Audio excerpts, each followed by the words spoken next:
Hello, my young readers, and welcome back to the channel. And if you're new, welcome. I'm so glad you could make it. We have an hour of author stories in this video, and all of the stories can be found in the author playlist on this channel. So if you guys are ready, go ahead, go get your snacks, go get your drinks, pause the video, run to the bathroom, come on back, and we'll get started. Stay tuned.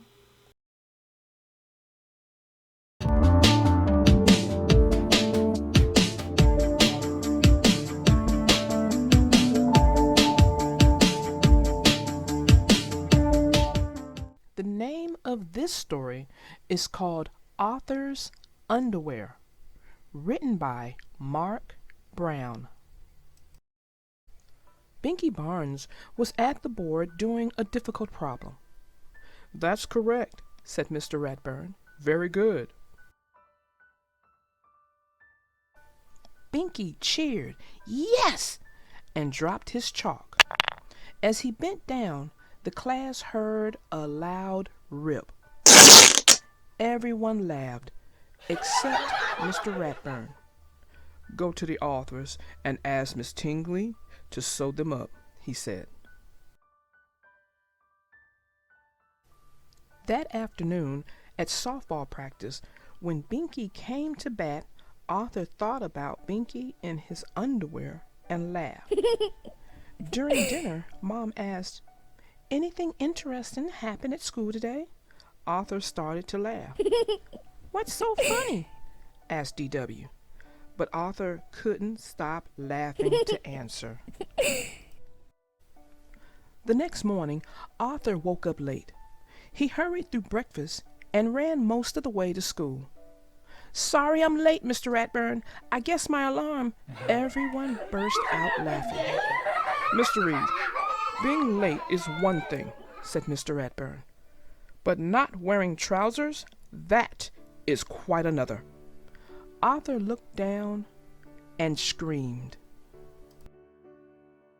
"Ah!" Arthur's scream woke him up. "Wow," he thought, "what a horrible dream." In school, the class watched a science film. The amoeba is a single-celled life form. Arthur's eyelids began to droop. Suddenly, an amoeba that looked a lot like Arthur appeared on the screen. Its pants fell down, showing its underwear. "Help!" cried Arthur Amoeba. "I need my pants." All the other amoebas started to laugh. Arthur Amoeba was too embarrassed to move. Then he felt someone shaking him. "Wake up, Arthur," said Buster. "The movie's over." At lunch, Arthur didn't feel like eating. "What should I do, Buster? Every time I go to sleep, I'm in my underwear." "Try staying awake," Buster suggested.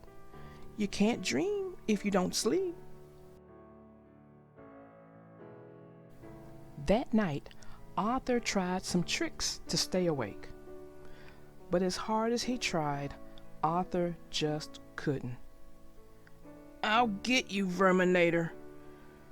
After I take a little nap." In Arthur's dream, the Verminator was torturing the class by scratching his claws on the blackboard. Hearing cries for help, Bionic Arthur rushed to the rescue. But as he entered the classroom to take on the Verminator, everyone started laughing.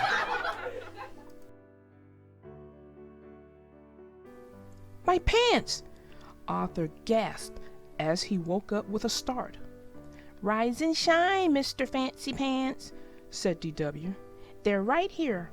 Mom says you better shake a leg or you'll be late for school." Arthur asked Buster for some emergency advice on the way to school. "It even happens when I'm a superhero," he exclaimed. "I can't stay awake forever. I'm doomed." "Maybe you should sleep in your pants," said Buster. "That way you won't have to worry about putting them on." That night, DW came into Arthur's room. "Why are you wearing your pants to bed?" she asked. "Because, that way I can be ready for school faster," he said quickly. "I'm gonna ask Mom if I can sleep in my clothes too," DW said, "and maybe my coat and boots." "Mom!" Arthur sighed and changed into his pajama pants. The next day, Arthur was more worried than ever. "What if people find out about my underwear problem?" he asked Buster. "They'll call me names, and then I'll have to change schools." "Don't worry," said Buster. "Your secret is safe with me." At lunch the following day, Arthur sat with Francine and Muffy. They looked at him and started to giggle. "What's so funny?" Arthur asked. "Do you have your pants on?" asked Francine. "Better make sure." Arthur checked. He was wearing pants. He moved to another table. "I heard about your nightmares," said the brain, "so I got out a couple of books on dreams. Apparently, you have a pathological fear of embarrassment." Arthur got up to find Buster. "Buster!" cried Arthur. "You told everyone about my underwear dreams?" "Not everyone," replied Buster. "Only a few kids." "Buster, how could you?" "Well, I couldn't help you. I needed some advice." "This is so embarrassing," said Arthur. When Arthur turned to run out of the cafeteria, his pants pocket got caught. Rip! Everyone in the cafeteria began to laugh. Arthur couldn't move, but Binky grabbed 2 trays to cover him. "Quick!" he whispered, "into the kitchen." Mrs. McGrady wrapped her apron around Arthur and got out a needle and thread. "I'm sorry," Buster said. "I shouldn't have told anyone." "It's okay," said Arthur sadly. "You were just trying to help. The hard part will be telling my parents that I have to change schools." Mrs. McGrady handed Arthur his pants. "Thanks," said Arthur. "Is there a back door?" "Afraid not," said Mrs. McGrady. "But do you know the old saying? A banana without its peel is still a banana." "Huh?" said Arthur and Buster. "It means people get embarrassed all the time," Binky explained. "But you're still Arthur," said Mrs. McGrady. "A smart, kind young man, with or without your pants." Arthur smiled. A few days later, Arthur met Buster at the Sugar Bowl. "Well, no more underwear nightmares," Arthur said. "That's great," said Buster. "I never thought that ripping your pants in the cafeteria would be the thing to cure you." As they stood up to leave, Arthur looked at Buster and frowned. Buster? I think you forgot something." Buster woke up with a scream. Ah! "Uh-oh," he sighed. "Here we go again." The name of this story is called Glasses for DW by Mark Brown. Arthur wore glasses. "I wish I wore glasses too," said his little sister DW. "They look cool." "But I really need them to see," said Arthur. "Before I wore glasses, things looked funny. A hat looked like a bat. Some string looked like a ring. Some trash looked like some cash. A log looked like a dog," said Arthur. "Things look funny to me too," said DW. "Remember last summer when I saw the shark at the beach?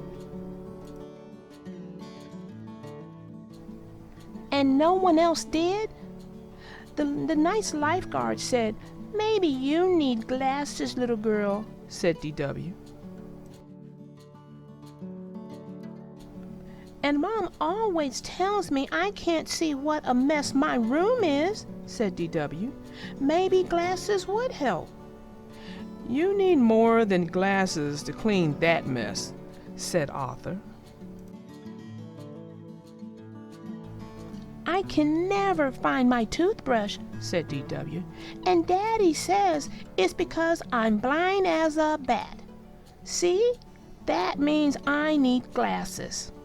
"No," said Arthur, "it just means you don't like to brush your teeth." "I really do need glasses," said DW. She took 2 steps and bumped into the lamp. She took 3 more steps and bumped into Arthur. "I can't even see you, Arthur," cried DW. "Try opening your eyes," said Arthur. Just then, Arthur's friend Buster came over. "DW is acting silly," Arthur said to Buster. DW took 2 steps and bumped into Buster. "Buster? Is that you?" she said. "Guess what? I can't see." "So I'm getting glasses," said DW. "Orange glasses that sparkle, love glasses, sunglasses, rain glasses, zillions of glasses." Buster gave DW a funny look. "She's nuts, Arthur," said Buster. "Come on, let's play soccer." DW opened her eyes. "I want to play too," she said. "You can't play soccer if you can't see," said Arthur. DW grabbed the soccer ball. She bounced it up and down. "Who says I can't see?" said DW. "Hooray!" yelled Arthur. "She can see again. It's the miracle soccer cure." "But I still want glasses," said DW. The name of this story is called The Truth Pops Out by Mark Brown. Buster climbed up into the treehouse. "Bet you can't guess where I just was," he said. Let's see," said Arthur, smiling. "The bowling alley?" "Nope," Buster replied. "The skating rink," teased Francine. Buster shook his head. "Okay, we give up," Binky said. Buster passed around his souvenirs. "I was at the zoo," said Buster. "Look at this." "It says here that they've run out of room for the baby animals," said Arthur. "And they can't afford a new nursery," said Muffy. "Those poor babies," said Francine. "I was thinking maybe we could help," said Buster. "Yeah, sure," snorted Binky. I used up my whole month's allowance on the new Martian muscle action figure. Our allowances wouldn't be sufficient anyway, said the brain. Perhaps we could think of another way to raise money. How? Asked Binky. A fundraiser, cried Muffy. We could have a garage sale, Francine suggested. I can make signs with adorable baby animals on them, said Prunella. I'll ask Daddy to call the newspaper about a free ad, said Muffy. He knows the publisher. I'll ask if we can have the sale at my house, said Arthur. This is going to be great. On the day of the sale, everyone came with boxes and bags full of stuff to sell. I brought over all of my old baby toys, said Francine. I sure don't play with these anymore. Yeah, right, said Binky. Only babies play with baby toys. While everyone was busy, Binky picked up Francine's Jack in the Box. Gee, he said softly, this is just like the one I used to have. When he was sure that no one was looking, he took it behind a tree and turned the handle.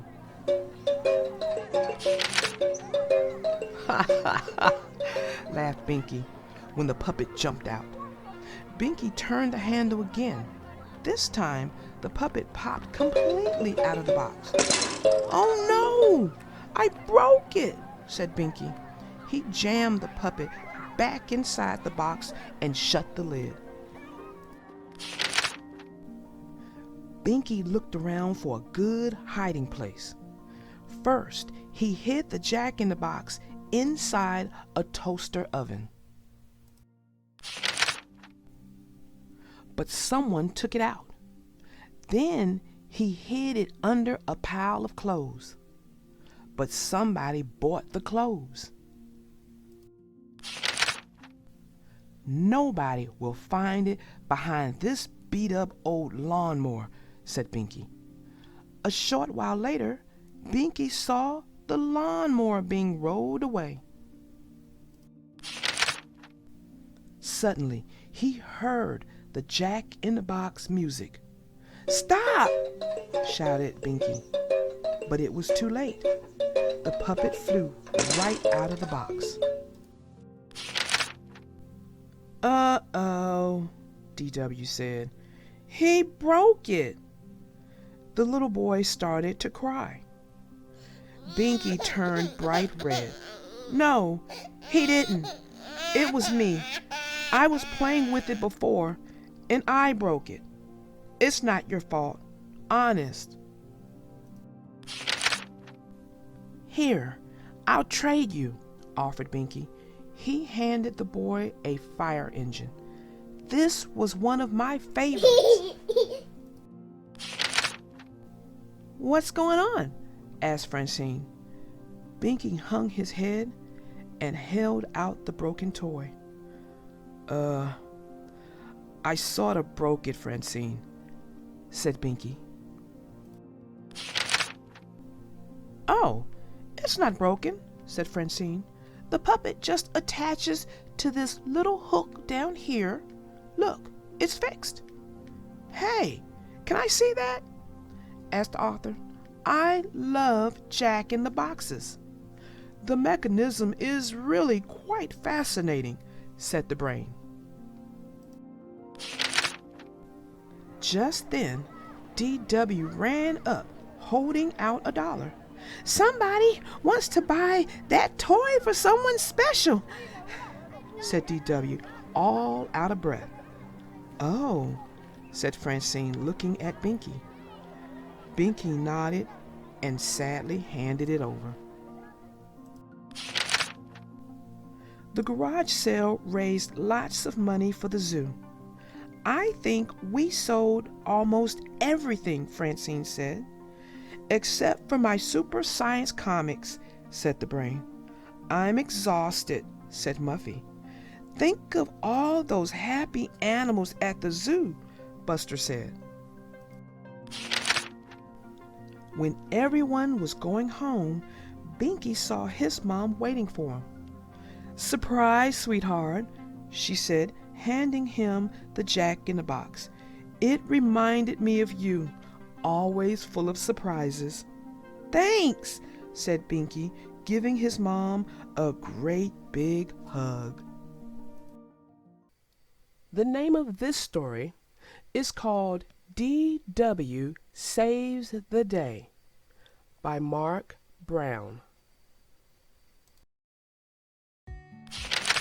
D.W. and Grandma Thora were going to the park for a picnic. "I have the food," said D.W. "I told Mrs. Tibble and the twins to meet us at the park," said Grandma Thora. "Oh no," thought D.W. "Not the Tibble twins." When D.W. got to the park, the Tibble twins were nowhere in sight. Arthur was playing baseball. "Hey, Arthur," called D.W. "Want a sandwich?" "Strike 3," Francine shouted. "You're out." Arthur turned to look at his sister.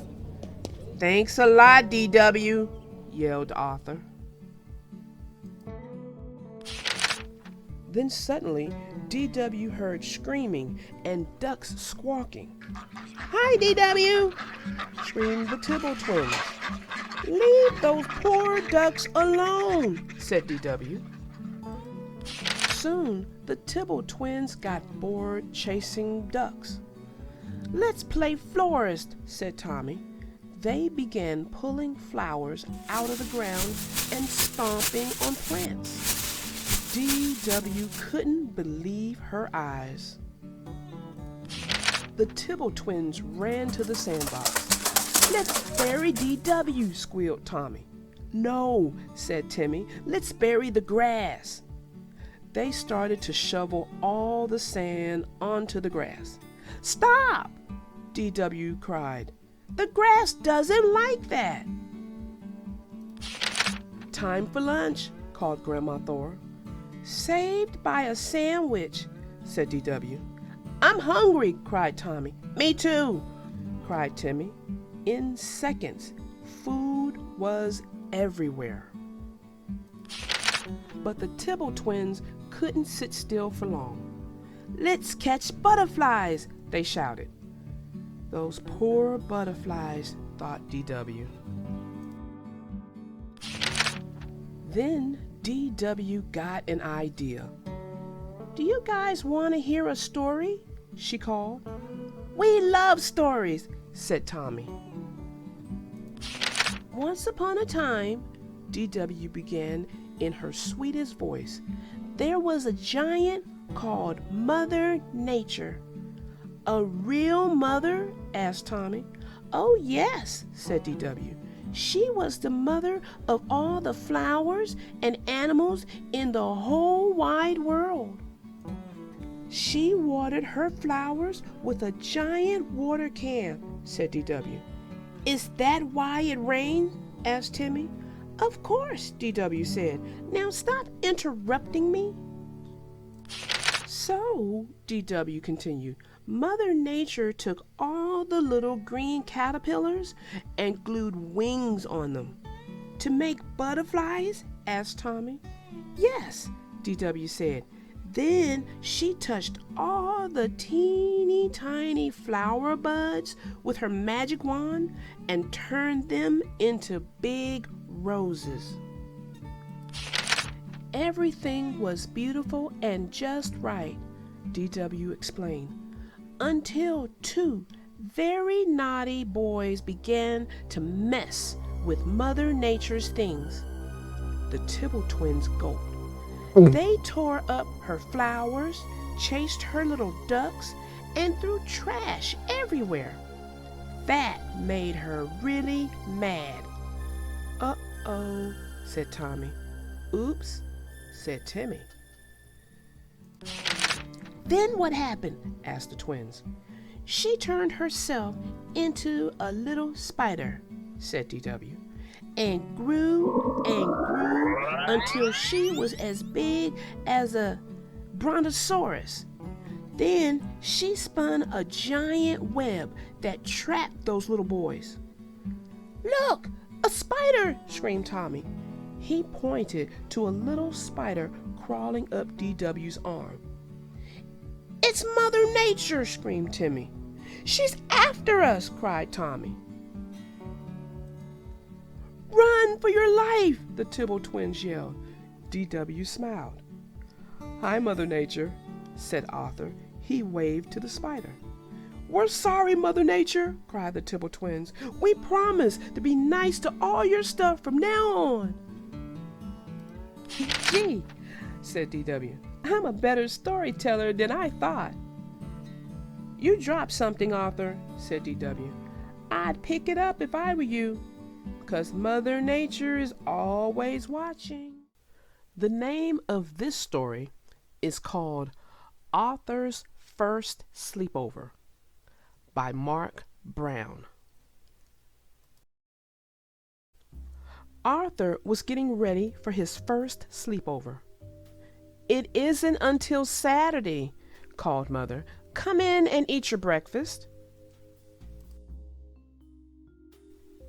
Father laughed while he read the paper. "Some man in town says he saw a spaceship," he chuckled. "Probably the same man who thinks he saw Elvis at the mall," joked Mother. "I don't believe in aliens," said Arthur. "Well, the National Requirer does," said DW, "and they'll pay a lot of money for a picture of one." On the way to school, the girls were talking about the spaceship. Arthur wanted to talk about his sleepover. "We can have the sleepover in my tent," said Arthur. "You wouldn't catch me out in a tent with these spaceships landing," said Muffy. "Bad news," said Buster. "My mom thinks I'm too young for a sleepover. I can't come." "But you have to," said Arthur. "It's my first sleepover, and you're my best friend." "Why do you call them sleepovers?" said Francine. "No one ever sleeps." That afternoon, Arthur told his mother about Buster's problem. "Well, I'll see what I can do," said Mother. Arthur crossed his fingers while she dialed. Buster's mom did all the talking. "Yes? No? Of course not," said Mother. "Absolutely. Good talking with you too. Bye." Mother smiled and nodded her head yes. "Hooray!" cried Arthur. "Does Buster's mom know about the spaceship?" asked DW. "I saw flashing lights from one today." "I think that was the pizza shop sign," said Mother. Saturday morning, Arthur was outside making the tent cozy for his sleepover. His family helped too. "I was just thinking," said DW, "how do we know you're our real parents and not aliens in their bodies?" "Did you brush your teeth?" asked Father. "And pick up that mess in your room, young lady," said Mother. Okay, said DW. "They sound real to me," said Arthur. Arthur was looking for his flashlight when Buster and the Brain arrived. "It was here a minute ago," said Arthur. "I wonder if you'll see any aliens," said DW. "If we do," said the Brain, "how will we communicate with them?" "Forget about communicating," said DW. "Take pictures for the National Requirer. Use my camera. We can split the money." "Let's make some signs," said Arthur. "Good idea," said Buster. "But first, I have to call my mom." After they finished their signs, they unpacked. I brought a few snacks, said the brain. I brought a rubber snake, said Arthur, to keep DW away. What did you bring, Buster? Just my baseball cards, said Buster, and my blankie. Do you think we really will see aliens tonight? No. Do you? Highly unlikely, said the brain. The boys forgot all about aliens. They were too busy telling jokes and trading baseball cards. Pillow fight! Screamed Buster. Quiet, said the brain. What's that sound? Footsteps, whispered Buster. And they're getting closer, said Arthur. Oh. Pizza delivery, called an unfamiliar voice. Compliments of the sleepover parents. Everyone laughed. I almost stopped breathing, said Arthur. I almost wet my pants, said Buster. Before they knew it, they heard another voice. Lights out, said Father. It's after 9, bedtime. Already, said Arthur. Thank you for the pizza, sir, said the brain. You're welcome, said Father. Good night. Good night, said the boys sweetly. As soon as they heard Father go back into the house, they shot out of their sleeping bags like cannonballs. I heard bedtime, said the brain, but I didn't hear sleep time. Let's tell spooky stories, said Arthur. How about cards, suggested Buster. Just as it was Arthur's turn to go fish, they saw the flashing lights. They dropped their cards. It got very quiet. Aliens? Whispered Buster. I don't hear any footsteps, whispered Arthur. Of course not, said the brain. They haven't landed yet. Lights flashed again. They're headed for our tent. Run for your life! No one could find the flaps. Help! Screamed Buster. Let me out! The tent collapsed. That didn't stop them from making a run for it. But a large maple tree did. Ouch! Said Arthur. I'm calling my mom, said Buster. Look, said the brain. The lights are coming from your house. I think I know this alien, said Arthur. It's from the planet DW. Arthur noticed the things they used to make signs. That gave him an idea. Let's put our tent back up. I think I know a way we can teach that little space creature a lesson.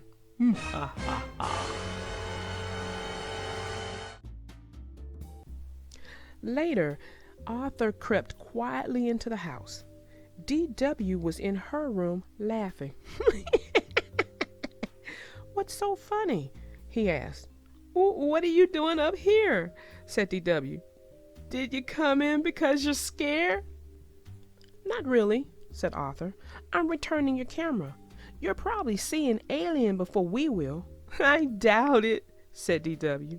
Well, just in case, said Arthur. Sweet dreams. Then very quietly he returned to his tent.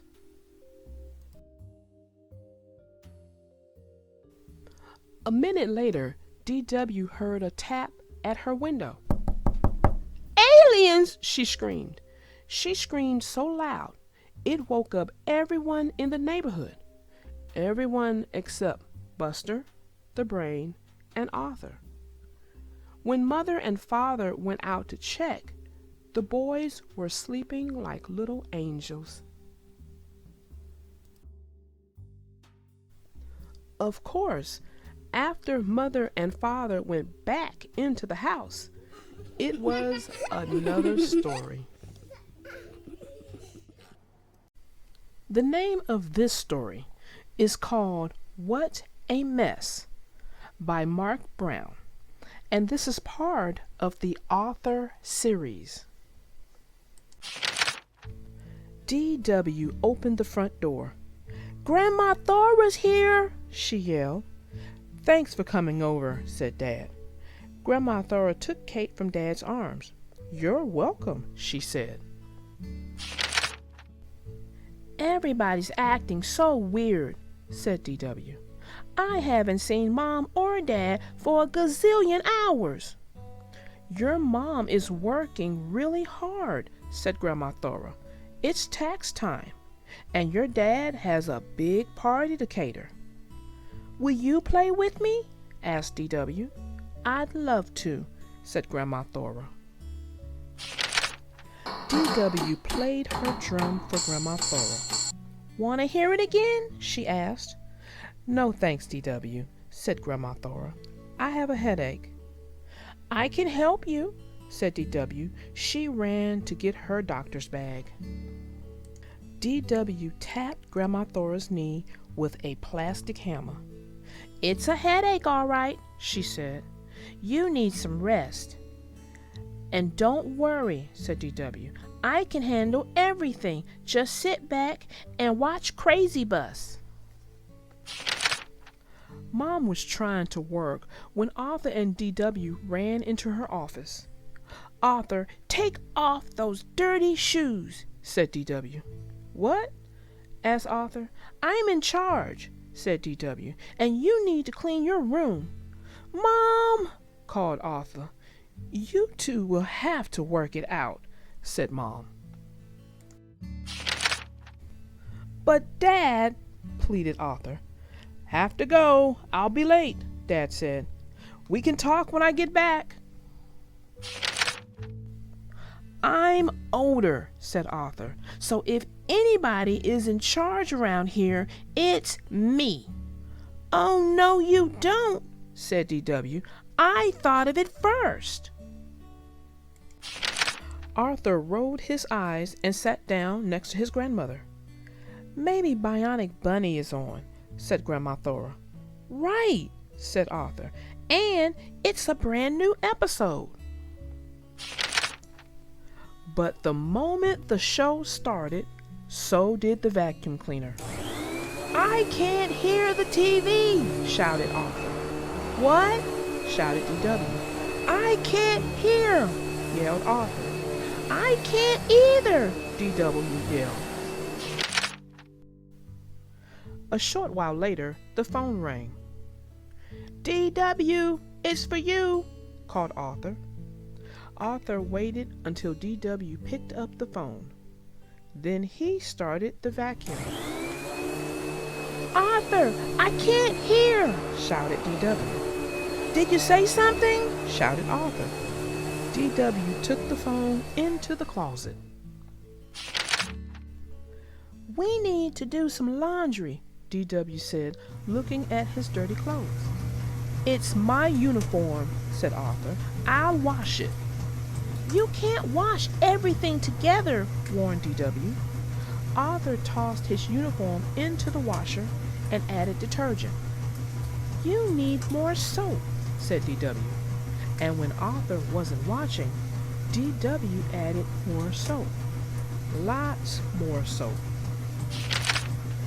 Soon, soap bubbles overflowed from the wash machine and covered the floor. You messed up, said DW, giggling. You mop up, said Arthur. I have to take out the trash. You mop, said DW. I'll take out the trash.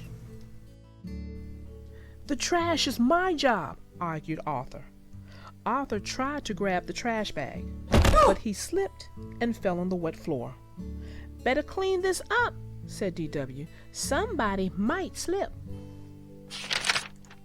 Arthur watched DW take the trash outside. You forgot to put the lid on the can, Arthur yelled. A few minutes later, DW looked out the window. There goes your dopey dog running around with an ice cream carton on his head, said DW. Oh no, groaned Arthur.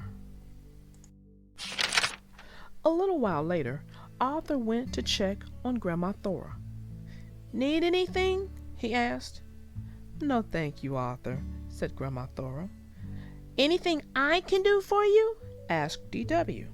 No, thank you, DW, said Grandma Thora. Just let me know if you change your mind, said Arthur. Your teeniest wish is my command, offered D.W. On second thought, Grandma Thora replied, maybe you two could give Kate her snack together.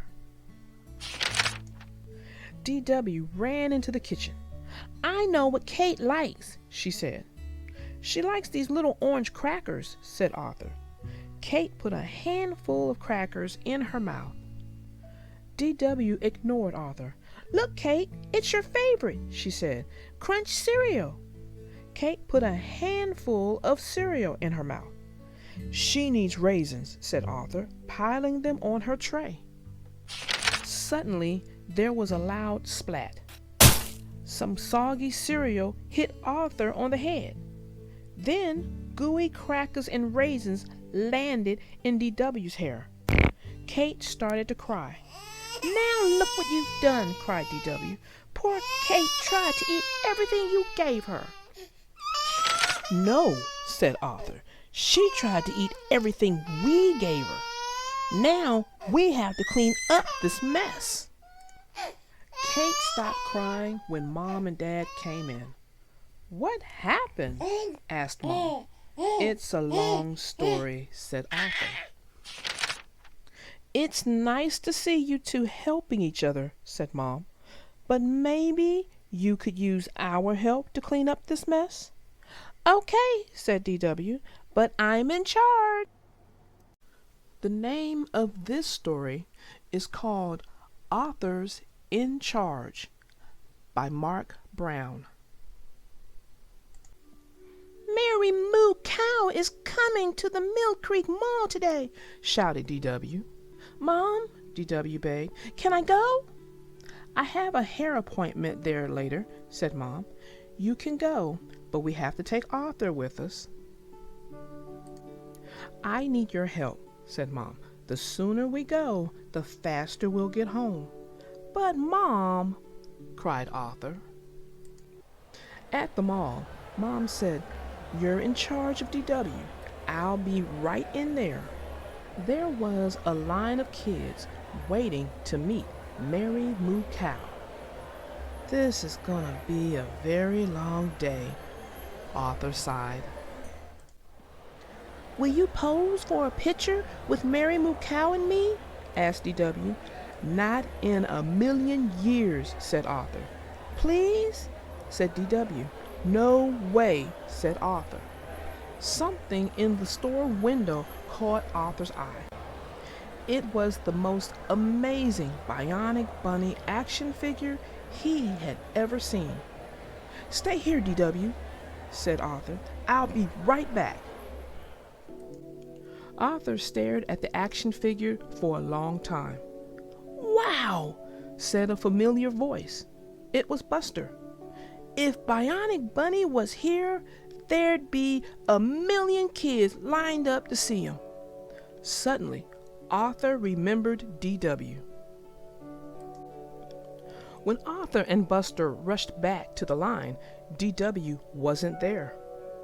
They asked if anyone had seen her, but the kids in line were no help. Come on, Buster, said Arthur. We have to find her. At Perry Poodle Pagoda, Arthur and Buster looked around the store, but there was no sign of D.W. Next, they looked in Dizzy Discs. Arthur and Buster tried to talk to the sales clerk, but he was too busy dancing to the music. Then Arthur asked the manager of Barnaby's Books if he'd seen D.W.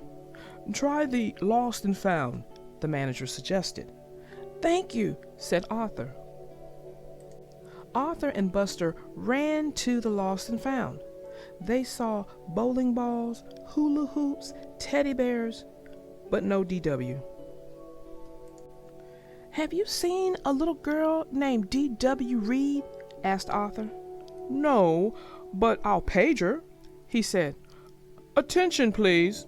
Will a little lost girl named D.W. Reed please come to the Lost and Found? Suddenly, they heard someone shouting, Arthur! It was Arthur's mom, and she wasn't happy. "You lost DW?" she asked. "I just left her for a second," said Arthur. "You were supposed to watch her," said Mom. "I'm sorry, Mom," said Arthur. "Where did you see her last?" asked Mom. "In line to meet Mary Moo Cow," said Arthur. "Let's start there," Mom said. "Is that a new hairstyle, Mrs. Reed?" asked Buster. When they got to the barnyard, DW was not there. Just then, Arthur heard a familiar giggle coming from the barn. DW was inside with Mary Moo Cow. "DW, didn't you hear the man call your name?" said Arthur. "He said a lost little girl, and I wasn't lost," said DW.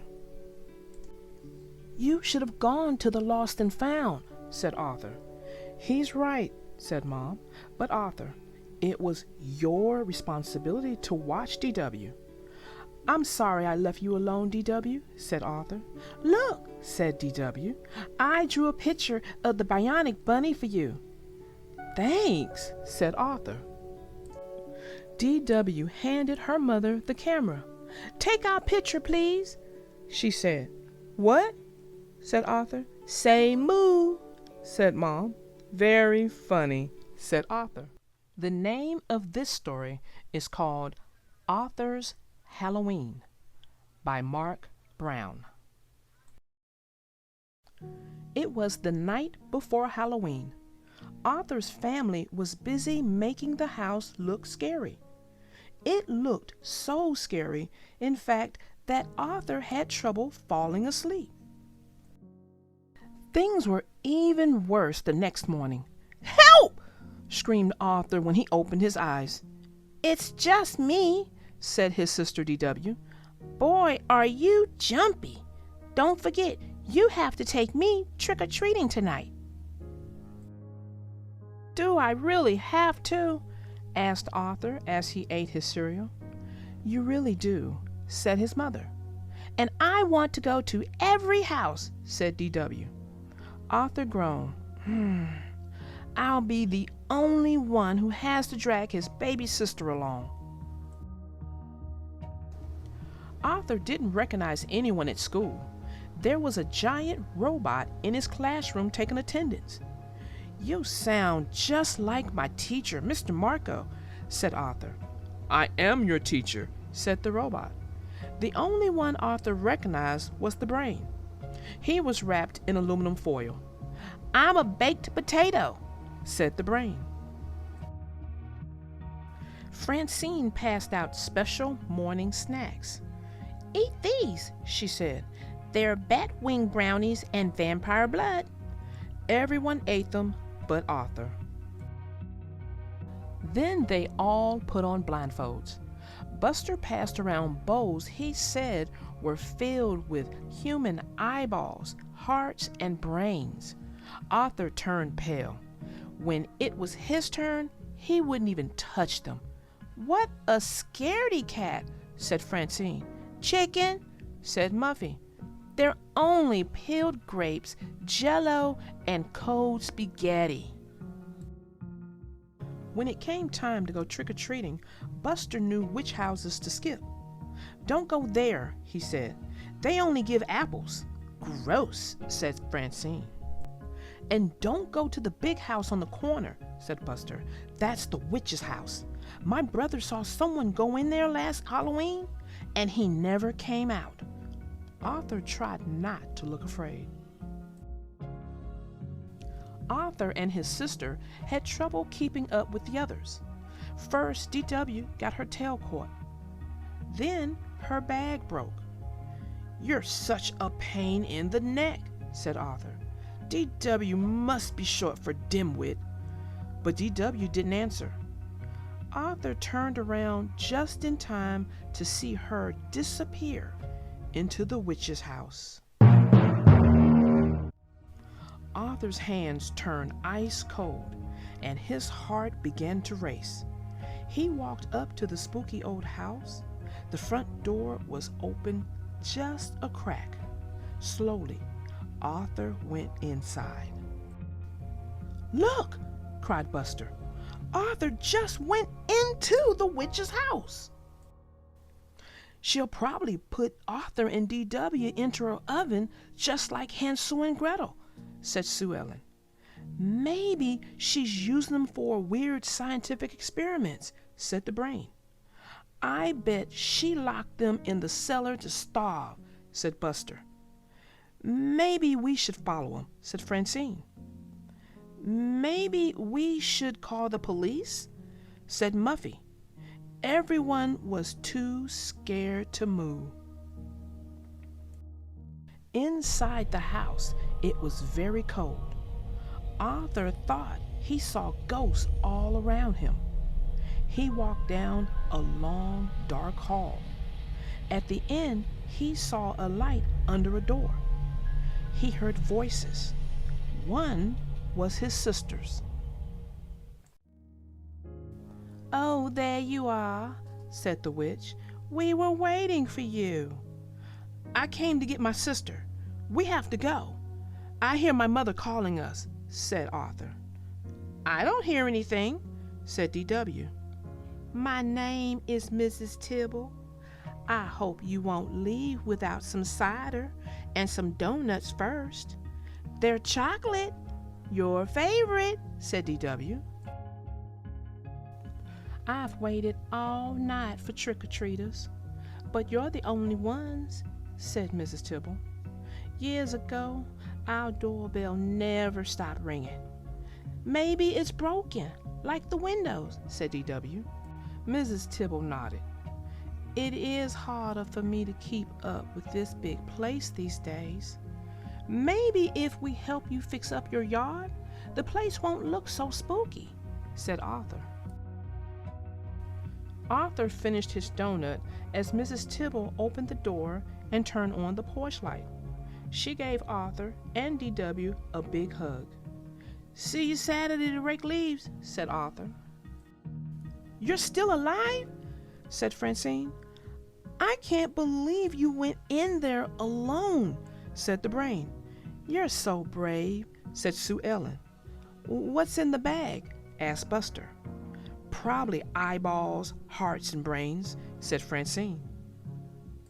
"It's easy to find out," said Arthur. "Just close your eyes and reach in, unless you're too scared." "We've been to every house now. Can we take the shortcut home through the cemetery?"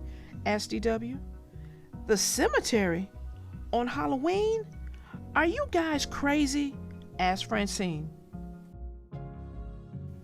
"Follow me," said Arthur as he marched ahead. "The cemetery is a great place. People are just dying to get in." The name of this story is called Arthur's Birthday by Mark Brown. "I can't wait. I can't wait," said Arthur. "Are you sure it's on Tuesday?" "See for yourself," said Mother. "4 more days until my birthday," said Arthur. "I hope everyone can come to my birthday party." "What kind of cake should I bake?" asked Grandma Thora. "Chocolate," said Arthur. "Have a good day at school," said Mother, smiling. "And don't forget to hand out your invitations," said DW. "Buster, can you come to my birthday party?" asked Arthur. "Are you kidding?" said Buster. "Of course." "Grandma's making chocolate cake," said Arthur. "I'll be there," said the Brain. "I love chocolate cake." "How about me?" asked Binky Barnes. "You're invited," said Arthur, "and Francine too." "Oh boy," said Francine. "We can play spin the bottle." "Muffy, can you come to my birthday party?" Arthur asked. "Sure," Muffy answered. "When is it?" "Saturday afternoon," Arthur said. "I can't wait." "This Saturday afternoon? But that's when I'm having my party," said Muffy. Oh no, said Arthur. You can't. Can't you change your party to another day? Are you kidding? Said Muffy.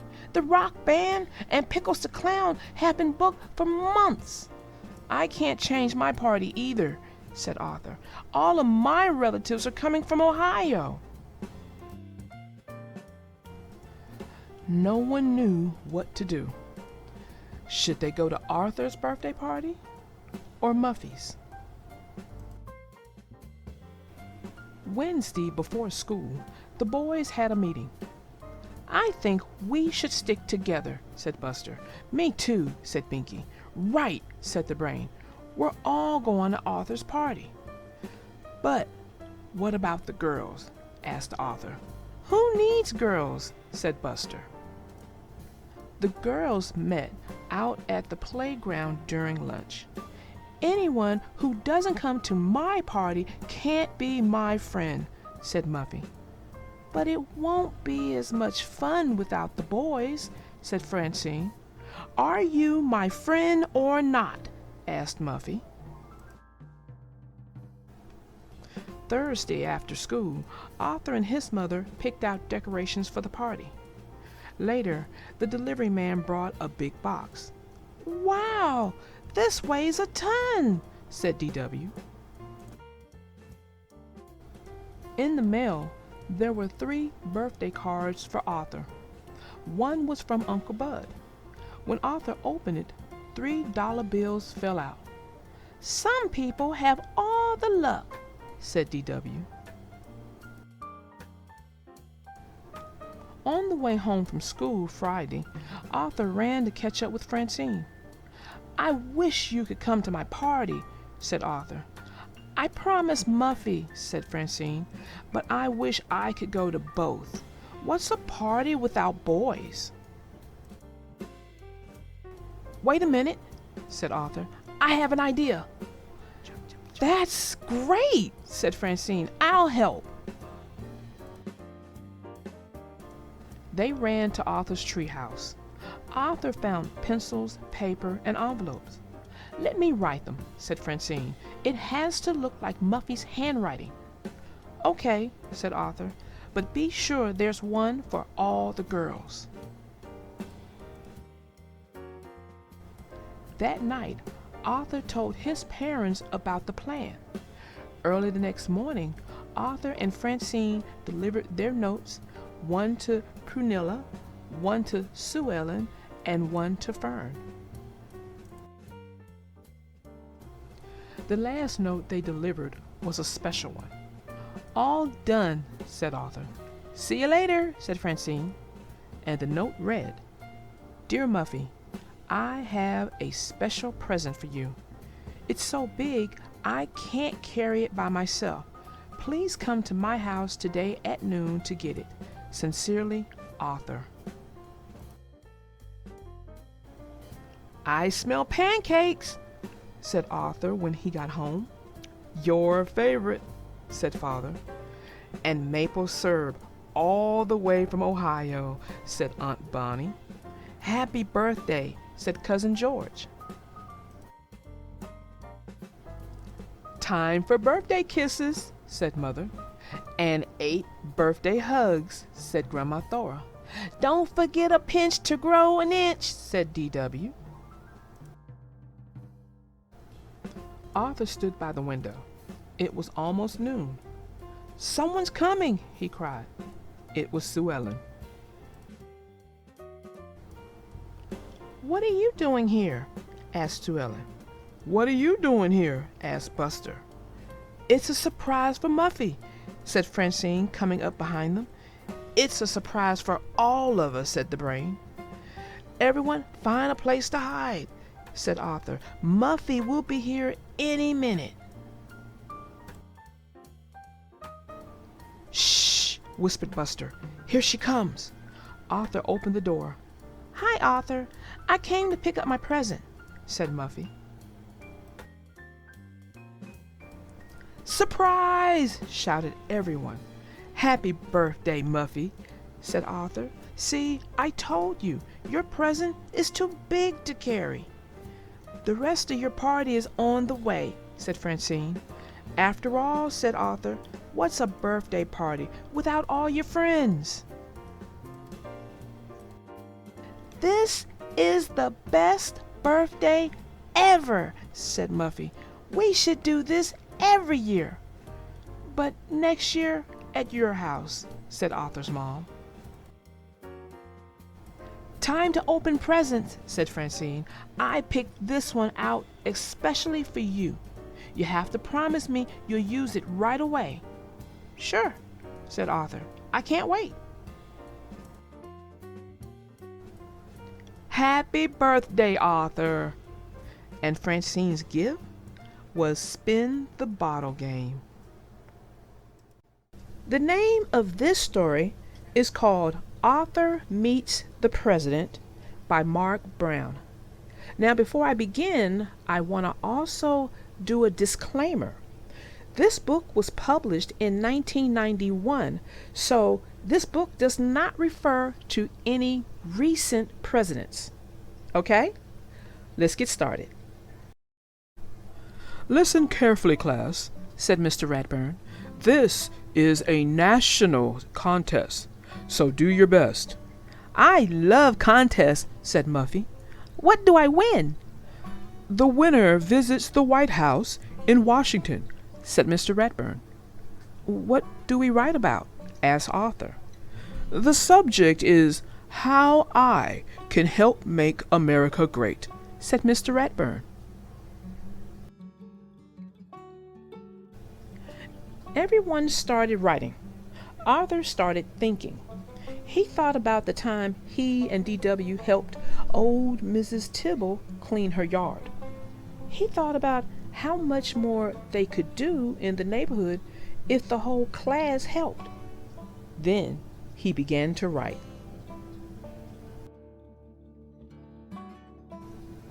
Weeks later, when Mr. Hanny, the principal, was opening the mail, his hands began to shake. It's a letter from the president, he gasped. Miss Tinsley, the secretary, fainted. Prunella, who was in the office with a stomach ache, suddenly got better. Open it, she shouted.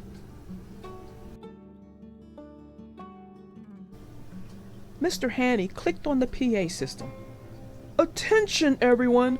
The President of the United States has written to announce the winner of the How I Can Make America Great contest.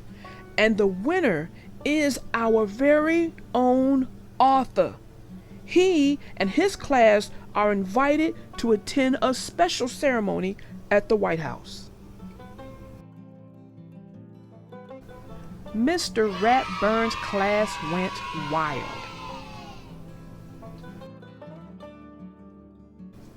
Congratulations, Arthur, said Mr. Ratburn. You'll have to work hard to memorize your paper so you can recite it to the president next Wednesday. Memorize? Recite? Asked Arthur. Of course, said Mr. Ratburn. We'll all be there to cheer you on. You're on TV, screamed D.W. when Arthur got home. Listen! He will recite his winning essay to the president and all of America, the announcer was saying. I feel sick, said Arthur. Not as sick as you'll feel when you're giving your speech, said D.W. There's so much to do before we leave, said Mother. Arthur, you'll need a new suit. What about me? Asked D.W. I need to look beautiful when I meet the president. The president is very busy, explained Father. He'll only have time to meet Arthur and hear him recite his essay. If I can remember it, said Arthur. Of course you can, said Father. Just relax. Pretend I'm the president and practice right now. The thought of sitting next to the president made Arthur's mind go blank.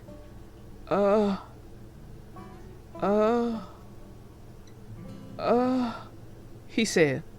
Uh-oh, said D.W. Monday at school, everyone was busy planning the trip. "Oh boy, no homework for 3 days," said Francine. "Not quite," said Mr. Redburn. Everyone groaned. "Oh." "Each of you will have to do a report," he explained. "As we tour Washington on Wednesday, you will be our guides. So get to work.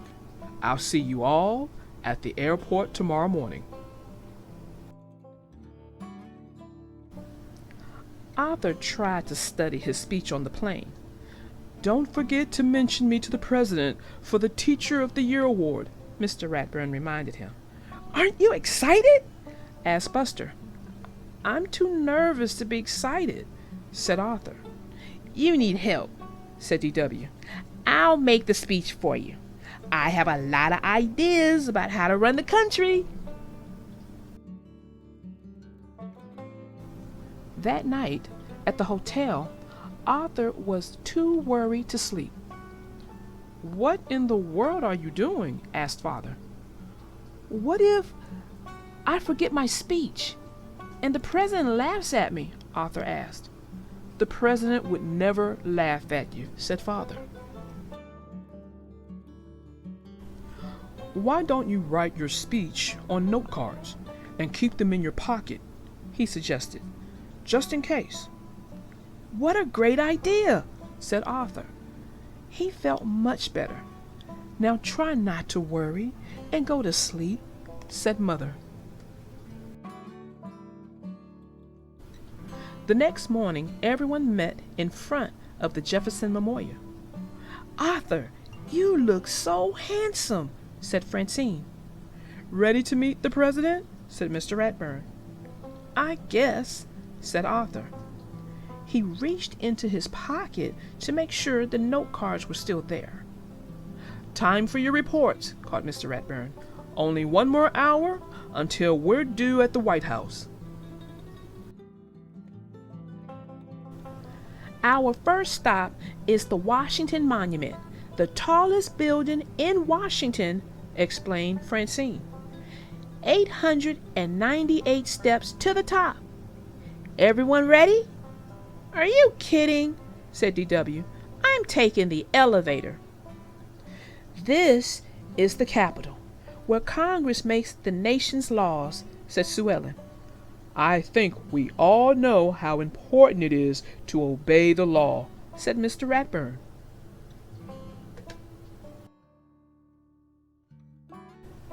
"The National Museum of Natural History has great mummies," said Buster. "Follow me." "No thanks," said Muffy. "I'll meet you at the gift shop." The last stop was the White House. "It's so big," said Arthur. "Not as big as Muffy's house," said DW. "The White House has 132 rooms," said the Brain. "Every president except George Washington has lived here. It has a barbershop, clinic, indoor pool, theater, gym, and its own library. And the president's office has fancy gold curtains, just like the ones in our living room," said Muffy. "Excuse me," said the president's secretary. "The president is arriving. Please follow me to the Rose Garden." Arthur gulped. It was almost time. He took out his note cards. Suddenly, a strong wind blew through the garden. "Here comes the president!" squealed Muffy. "My speech!" gasped Arthur. "Relax," said Mr. Ratburn. "You'll be fine." DW wasn't so sure. She had a plan. Arthur had never seen so many important-looking people. "Good afternoon, Mr. President," he began. "When I think about what I can do to make America great,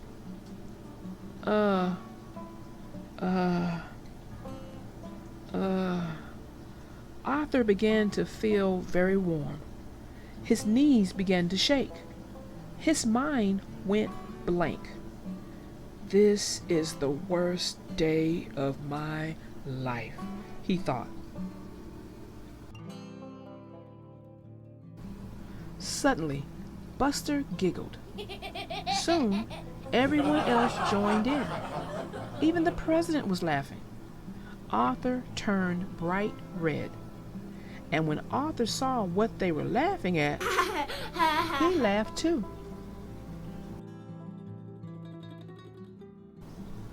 Now, Arthur felt much better. He recited his whole speech without forgetting a single word. And in conclusion, he said, we can all help make America great by helping others.